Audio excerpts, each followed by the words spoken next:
Hello everyone, insurance law की last class में हम बात कर रहे थे इंश्योरेंस कॉन्ट्रैक्ट के बारे में। ठीक है, इस पर भी नजर रखना है ना। इंश्योरेंस कॉन्ट्रैक्ट की डेफिनेशन हम लोग कल पढ़कर आ चुके थे।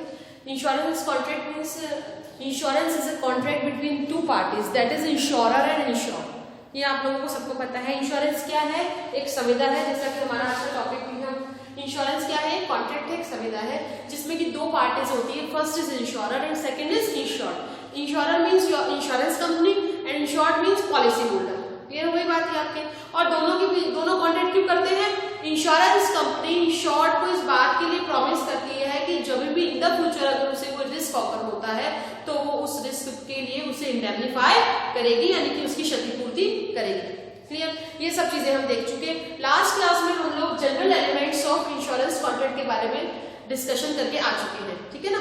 जनरल एलिमेंट्स हम लोग पढ़ चुके हैं। जैसे हमने देखा था टू पार्टीज, जैसे कॉन्ट्रैक्ट में होती है ना, वैसे टू पार्टीज इसमें होनी चाहिए, प्रपोजल इसमें होता है, एक्सेप्टेंस इसमें होगा, कॉन्ट्रैक्चुअल कैपेसिटी ऑफ पर्संस ना, जो भी आपके पार्टनर्स हैं।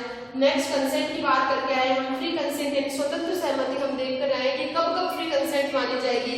कंसिडरेशन की बात कर आए हम। Legal object and legal formality, इन सब पर हम प्रीवियस क्लास में चर्चा कर चुके हैं। आज की क्लास में हम बात करेंगे स्पेसिफिक एलिमेंट्स के बारे में कि इंश्योरेंस कॉन्ट्रैक्ट में जनरल एलिमेंट्स के अलावा कुछ स्पेसिफिक एलिमेंट्स भी होते हैं। क्लियर? Now start. फर्स्ट हम बात करेंगे इंश्योरेबल इंटरेस्ट की, यानी कि बीमा योग्य हित के बारे में। प्रिंसिपल्स ऑफ इंश्योरेंस की क्लास में इस शब्द से आप अच्छे से वाकिफ हो चुके हैं। क्या? कि इंश्योरेबल इंटरेस्ट होना ही चाहिए इंश्योरेंस कॉन्ट्रैक्ट में। इंश्योरेंस कॉन्ट्रैक्ट चाहे किसी भी तरीके का हो, whether it is life insurance, चाहे वो लाइफ इंश्योरेंस हो बच्चों, चाहे वो जनरल इंश्योरेंस हो, सभी में ही क्या होगा? बीमा योग्य हित होना जरूरी है। अब एक बार वापस हम इस शब्द को, इस टर्म को देख लेते हैं कि इंश्योरेबल इंटरेस्ट मतलब हमारा क्या हुआ यहाँ पर? जो व्यक्ति इंश्योरेंस करवा रहा है, जो इंश्योर्ड सब्जेक्ट मैटर है, यानी कि बीमा की जो विषय वस्तु है उससे जुड़ा हुआ इंटरेस्ट, उससे जुड़ा हुआ हित, यानी कि फाइनेंशियल इंटरेस्ट भी अगर हम इसे कहें तो कोई गलत नहीं होगा। इंश्योर्ड सब्जेक्ट मैटर को अगर कोई लॉस हो जाता है तो उस पर्सन को भी लॉस होगा, उससे अगर कोई लाभ होता है, प्रॉफिट होता है तो उससे भी प्रॉफिट होगा। कहने का मतलब फॉर एग्जांपल आप सिर्फ और सिर्फ अपने घर का, अपने होम का या अपनी गाड़ी का ही इंश्योरेंस करवाएंगे। क्यों करवाएंगे? क्योंकि उससे आपका जुड़ा हुआ है इंश्योरेबल इंटरेस्ट, है ना, बीमा योग्य हित। क्योंकि अगर उसे कोई रिस्क हो जाता है तो आप ही क्लेम करेंगे, आपको अमाउंट मिलेगा तो आपको ठीक रहेगा कि आप इंडेमनिफाई हो गए। दूसरा, अगर मान लीजिए आप अपने नेबर के घर का या उसकी फैक्ट्री का, उसकी शॉप का या उसकी कार का, तो नहीं करवाएंगे ना आप। क्यों? क्योंकि उसके साथ आपका इंश्योरेबल इंटरेस्ट नहीं जुड़ा हुआ है। समझ में आ गई बात? तो insurable interest means financial interest भी आप इसे कह सकते हैं। क्लियर हो गई बात? Subject matter. सेकेंड बात है, अच्छा, और ये मैंने आपको बताया कि दोनों ही तरीके के इंश्योरेंस, मतलब काइंड ऑफ इंश्योरेंस कॉन्ट्रैक्ट्स अभी हम पढ़ेंगे। जैसे और ओरली भी मैंने कई बार आपको बताया भी है कि बेटा दो तरीके के होंगे, आप जीवन बीमा अनुबंध होंगे और क्षतिपूर्ति बीमा अनुबंध होंगे। दोनों में ही, चाहे आप जीवन बीमा की बात कर लो, चाहे वन्य बीमा की बात कर लो, समुद्री बीमा की बात कर लो, सब में आपका इंश्योरेबल इंटरेस्ट होना चाहिए। नेक्स्ट हम बात करें अटमोस्ट गुड फेथ, यानी कि परम सद्विश्वास। ये भी दोनों ही इसमें लागू होगा। Principle of utmost good faith के बारे में हम ऑलरेडी हमारी क्लासेस में चर्चा करके आ चुके हैं पहले में। ठीक है। जो भी इंश्योरेंस कॉन्ट्रैक्ट होगा वो किस पर बेस्ड है? इंश्योरेंस लॉ हमें क्या कह रहा है? किस पर बेस्ड होना चाहिए? ये बीमा की संविदा या जो संबंध आप बना रहे हैं, इस बीमा संविदा से जो संबंध इंश्योरेंस कंपनी और इंश्योर्ड में क्रिएट हो रहे हैं, वो संबंध जो है, वो रिलेशनशिप उन दोनों की किस पर बेस्ड होगी? वो बेस्ड होगी अटमोस्ट गुड फेथ पर। ठीक है। कहने का मतलब हो गया यहाँ पर दोनों ही पार्टीज की क्या हो जाएगी? ड्यूटी बन जाएगी कि वो सारे के सारे जो रिलेटेड फैक्ट्स है, जो भी इंश्योरेंस से मतलब जो भी सब्जेक्ट मैटर से रिलेटेड जो फैक्ट्स है, वो सारे के सारे एक दूसरे को बताए। यानी एक तो हो गया इंश्योर्ड, हो गया इंश्योर्ड क्या करेगा? जो भी सब्जेक्ट मैटर का बीमा करवाना चाहता है तो वो इंश्योरेंस कंपनी को बताएगा उसके बारे में। दूसरा, इंश्योरेंस कंपनी जो है अपनी टर्म्स एंड कंडीशंस को एकदम क्लियर रखेगी। कोई इलीगल टर्म एंड कंडीशन या फिर कोई अनलॉफुल टर्म एंड कंडीशन उसके सामने नहीं रखेगी। क्लियर हो गई? तो दोनों ही एक दूसरे पर फेथफुल रिलेशन है, मतलब यहाँ पर दोनों ही एक दूसरे पर परम सद्विश्वास के आधार पर कार्य करते हैं, ये कहता है आपको। क्लियर? यहाँ तक नहीं समझ में आया तो आप बीच बीच में क्वेश्चंस पूछ भी सकते हैं, इसमें कोई इशू नहीं। ठीक है बेटा, हैंड रेस करेंगे और आप क्वेश्चन पूछ सकते हैं। ठीक है। नेक्स्ट हम बात करें, अच्छा एक छोटी सी चीज जो यहाँ पर आपकी रह गई, अगर हम जनरल कॉन्ट्रैक्ट की बात करते हैं, सामान्य जो आप पढ़कर आए ना सामान्य सुविधा, उनकी बात करते हैं, तो वो किस पर आधारित है? आपने फर्स्ट ईयर में पढ़ा होगा वर्ड, ये टर्म आपने पढ़ा होगा कैविट टेम्पर, क्रेता सावधान का सिद्धांत पढ़ा था ना? हाँ याद आया? तो ये क्या है, यहाँ ये जनरल कॉन्ट्रैक्ट जो होंगे आपके, जो सामान्य अनुबंध होते हैं, वो इस कैविट टेम्पर के प्रिंसिपल पर बेस्ड होती है, क्रेता सावधान ग्रहों के सिद्धांत पर आधारित होती है। ये सब ये पढ़ के आए आप, इसके एक्सेप्शंस भी साथ में आपने पढ़े होंगे जो इस सिद्धांत से ज्यादा इंपॉर्टेंट है, ठीक है। इसी तरह से जैसे सामान्य अनुबंध इस सिद्धांत पर आधारित है, तो जनरल जो आपके हैं वो किस पर आधारित है? एटमोस्ट गुड फेथ पर आधारित है।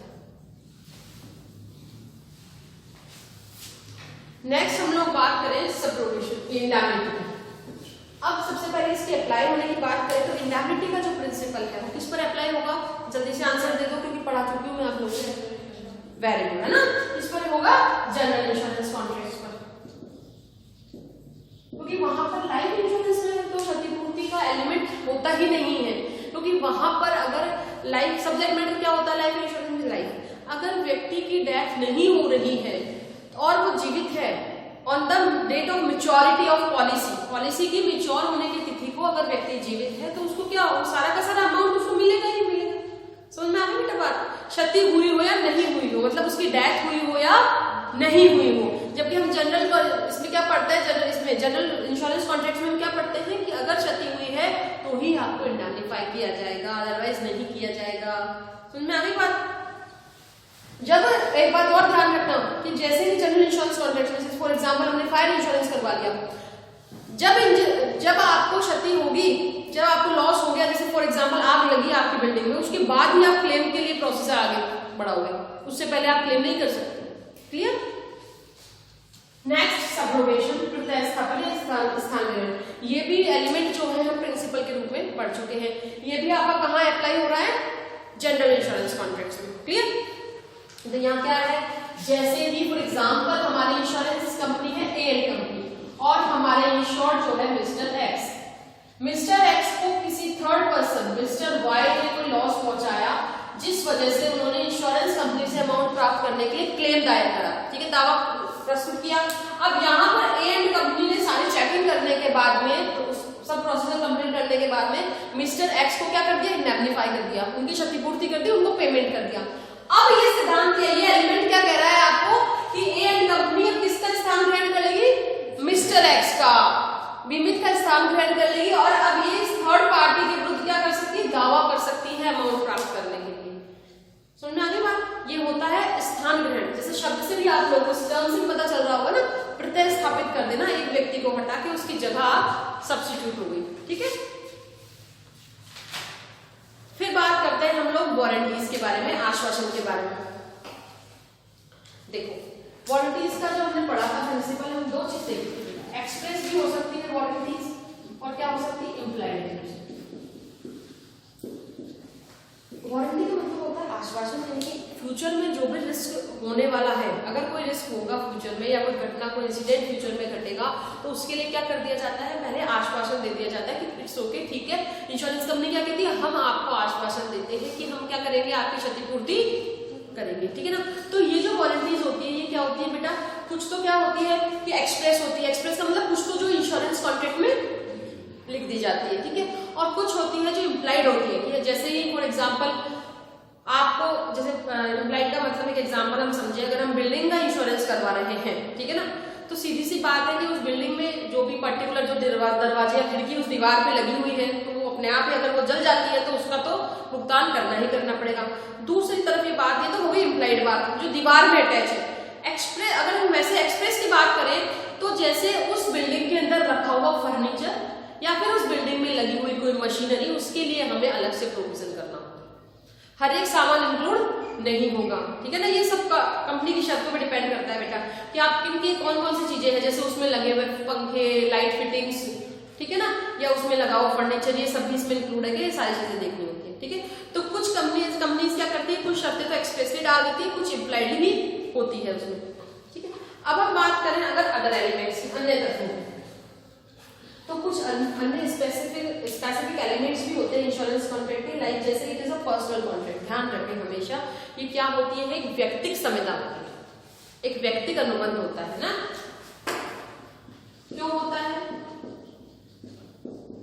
व्यक्तिगत अनुबंध या व्यक्तिगत संविदा, आप इसे कह सकते हैं, इसलिए कह सकते हैं क्योंकि ये क्या होता है कि व्यक्ति को केवल किसको प्रभावित कर रहा है, इससे कौन प्रभावित हो रहा है, केवल और केवल इंश्योर्ड अपने हित के लिए ही इंश्योरेंस कंपनी गया है इंश्योरेंस करवाने के लिए, तो उससे केवल वही उसी को मिलेगा अमाउंट का क्लेम वो करता है, तो ठीक है ना।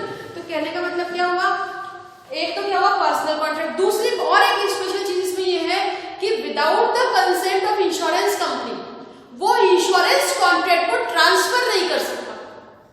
समझ रहे हो मेरी बात, क्या कौन प्रभावित हुआ इससे, इंश्योर्ड ने खुद ने अपने नाम के ऊपर संविदा करी है, कोई दिक्कत नहीं है, वो इंश्योरेंस कंपनी गया, उसने सारी फॉर्मेलिटीज कंप्लीट करी है। अब क्या क्वेश्चन ये राइज होता है कि क्या वो इंश्योरेंस कंपनी की सहमति के बिना इस इंश्योरेंस कॉन्ट्रैक्ट को जो उसके और इंश्योरेंस कंपनी के बीच में हुआ हो, क्या वो उसको ट्रांसफर कर सकता है?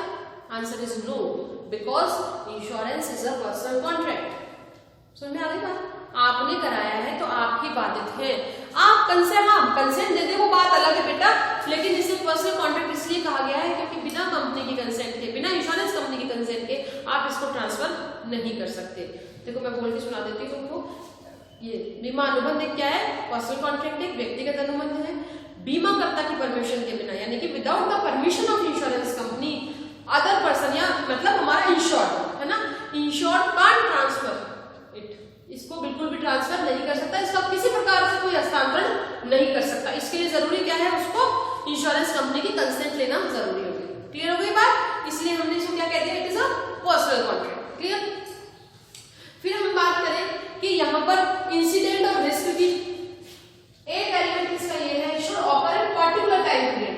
देखो जो भी अराइज होने वाला रिस्क है, जो जोखिम है या जो घटना के बारे में बात की गई है पॉलिसी में, जिस जोखिम या जिस घटना के बारे में बात की गई है वो एक निश्चित अवधि में ही घटनी चाहिए, या वो जोखिम एक निश्चित अवधि में होना चाहिए। अब एक पर्टिकुलर टाइम पीरियड, निश्चित अवधि क्या है, ये वो अवधि है बच्चों जिसके बारे में पॉलिसी में मेंशन है। समझ में आ गई बात। फॉर एग्जाम्पल आपने 6 महीने का करवाया है, 1 जनवरी से करवाया, तो 1 जनवरी से लेकर वो टोटल आपका 30 जून तक का होगा, ठीक है। अब 1 जनवरी से लेकर 30 जून तक अगर जितनी भी आपको कोई रिस्क ऑफर होता है तो वो उसी के दायरे में आएगा। अगर 1 जुलाई 2 जुलाई को कोई अगर रिस्क ऑफर होती है, कोई इंसिडेंट घटता है, तो उसके बारे में इंश्योरेंस कंपनी लायबल नहीं होगी। होगी क्या? नहीं होगी ना, क्यों? क्योंकि पर्टिकुलर टाइम पीरियड में वो नहीं घटी, और पर्टिकुलर टाइम पीरियड को कहाँ डिफाइन करेंगे, इन द पॉलिसी जो इंश्योरेंस कंपनी और इंश्योर्ड के बीच में हुई। समझ में आ गई बात? कुछ प्रॉब्लम हो तो पूछ लेना अभी। समझ में आ गई कुछ बात? चलो बेटा आगे। थर्ड आपको ये क्या कहता है कि इंश्योरेंस क्या है, इंश्योरेंस कॉन्ट्रैक्ट क्या होता है, एक कंडीशनल और कोइंसिडेंटल कॉन्ट्रैक्ट होता है। कंडीशनल मतलब शर्त युक्त होता है, इसमें शर्तें लगाई होती है। हाँ ये जरूर ध्यान रखें कि शर्तें कैसी होनी चाहिए, लीगल होनी चाहिए, ठीक है ना, कोई अवैध शर्त नहीं होनी चाहिए कभी भी। तो यहाँ पर हमारा बीमा क्या हो गया, एक कंडीशनल कॉन्ट्रैक्ट हो गया, और कोइंसिडेंटल हम इसलिए कहते हैं कि ये जो है रिस्क इसमें हो भी सकता है और नहीं भी हो सकता। इंडेमनिटी की अगर हम बात करें, इंडेमनिटी जब इंश्योरेंस कॉन्ट्रैक्ट्स की बात करें, तो यहाँ पर ये क्या होता है, सशर्त हो गया, ये सशर्त एवं सायोगिक अनुबंध, ठीक है।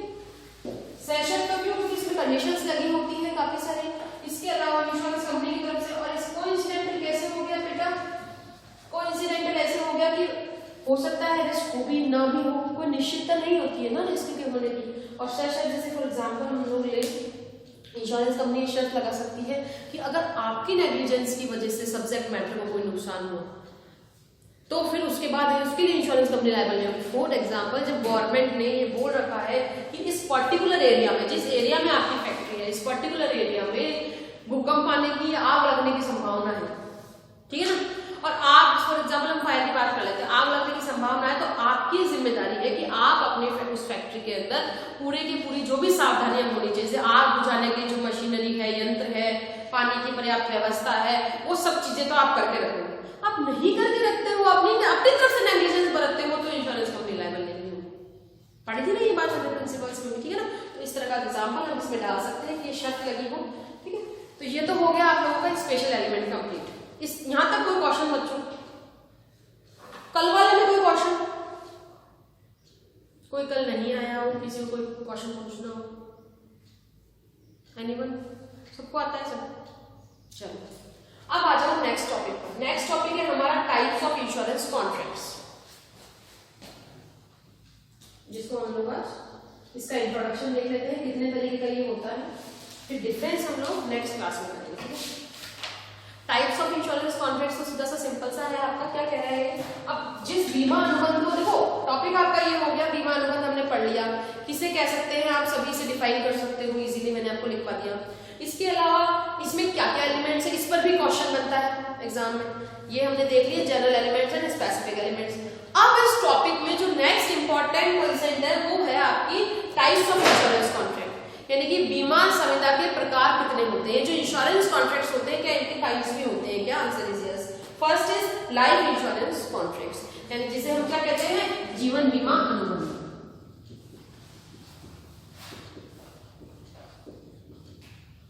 ठीक है, इसके अलावा दूसरे वाले कौन से होते हैं, इंडेमनिटी इंश्योरेंस कॉन्ट्रैक्ट्स, जिन्हें हम क्या कहते हैं, क्षतिपूर्ति बीमा अनुबंध।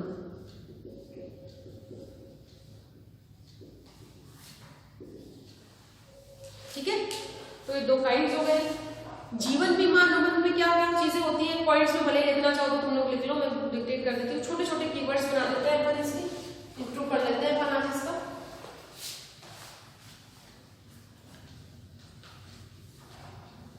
देखो लाइफ इंश्योरेंस कॉन्ट्रैक्ट में क्या होता है, एक पार्टिकुलर टाइम पीरियड होता है, पार्टिकुलर टाइम पीरियड।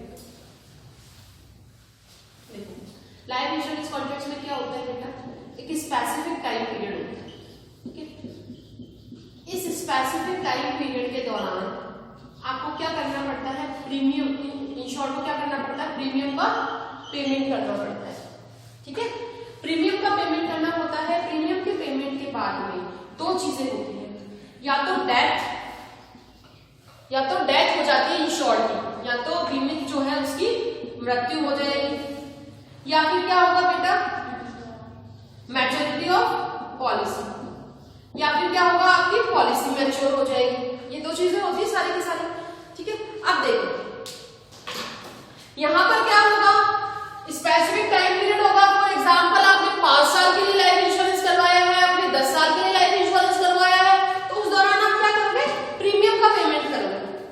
प्रीमियम का पेमेंट करोगे, एन्युटीज निर्धारित होगी पर्टिकुलर टाइम पीरियड के लिए। जैसे फॉर एग्जांपल आपने पर ईयर अगर पेमेंट करा है तो, है ना, तो आपने प्रीमियम पे करा है। अब उसके बाद क्या होगा, दो कंडीशन राइज होगी, या तो बीमित व्यक्ति की क्या हो जाएगी, मृत्यु हो जाएगी। मृत्यु होने पर सारा पैसा किसको दे दिया जाएगा, उसके लीगल हायर्स को दे दिया जाएगा,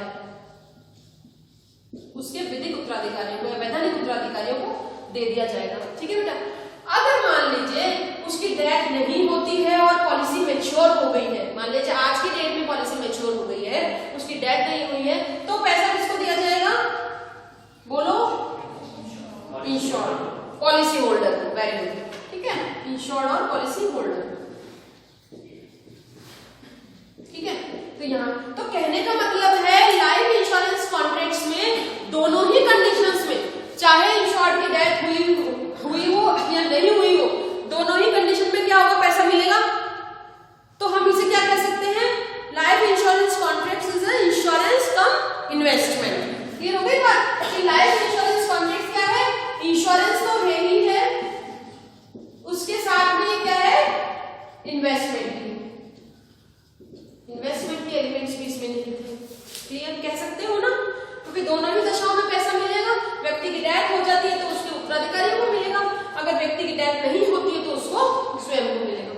समझ में आ गया ना, प्रोटेक्शन का तत्व भी इसमें निहित है, सुरक्षा भी हो गई इसमें और इन्वेस्टमेंट भी हो गया। इंश्योरेंस की वजह से तो क्या हो गया, प्रोटेक्शन हो गया और इन्वेस्टमेंट तो वही है आपका। क्लियर हो गया।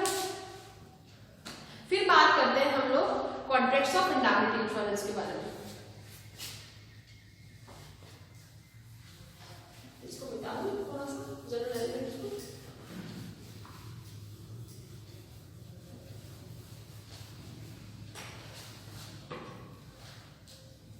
इंडेमनिटी इंश्योरेंस कॉन्ट्रैक्ट वैसे तो जैसे तुम सब लोग जानते हो, बाकी सारे जैसे फायर इंश्योरेंस है, मरीन इंश्योरेंस है, मोटर व्हीकल इंश्योरेंस है, ये सब क्या है आपकी गुडविल इंश्योरेंस है, क्या होगी आपकी जनरल इंश्योरेंस में आती है, यानी कि हम दूसरे शब्दों में से क्या कह सकते हैं इंडेमनिटी इंश्योरेंस कॉन्ट्रैक्ट। इसमें बेसिकली होगा क्या कि जब पार्टी को लॉस होगा तभी इंश्योरेंस कंपनी लायबल होगी, ठीक है ना। अगर लॉस नहीं होता है तो इंश्योरेंस कंपनी लायबल नहीं होगी। और जनरली 1 वर्ष का होता है। क्षतिपूर्ति बीमा अनुबंध जो होते हैं वो सामान्यतः कितने होते हैं, 1 वर्ष के होते हैं, ठीक है ना। अब इसमें सबसे पहले क्या किया जाता है आपका लायबिलिटी, देखो कुछ पॉइंट्स है इसमें लिख लो, ये कर रहे हैं हम लोग क्षतिपूर्ति बीमा अनुबंध ना, लायबिलिटी टू पे actual loss,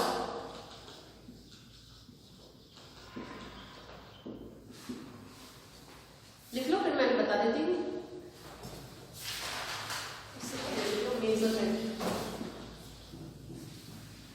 measure of actual loss,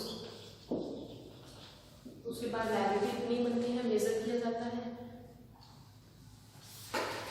maximum amount की अगर हम लोग बात करते हैं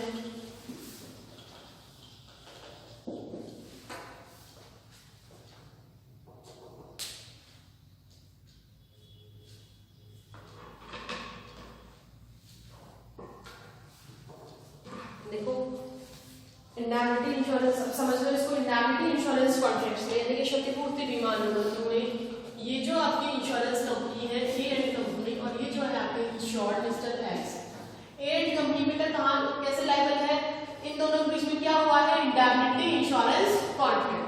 1 साल के लिए इसने इंश्योरेंस करवाया है, मान लीजिए फॉर एग्जाम्पल फायर इंश्योरेंस करवाया, ये तो आप लोगों को सबको समझ में आ गया होगा कि बाकी सारी चीजें लाइफ इंश्योरेंस और व्यक्तिगत जो दुर्घटना बीमा होते हैं बता दूंगी मैं, उन दोनों को छोड़कर बाकी सारी चीजें जो होती है वो किसमें शामिल होगी क्षतिपूर्ति बीमा अनुबंधों में, जिसका एक एग्जांपल हमने यहाँ पे ले लिया, ठीक है। अब देखिए सबसे पहले कंपनी की लायबिलिटी कितनी होगी, केवल और केवल एक्चुअल लॉस पेमेंट करने की।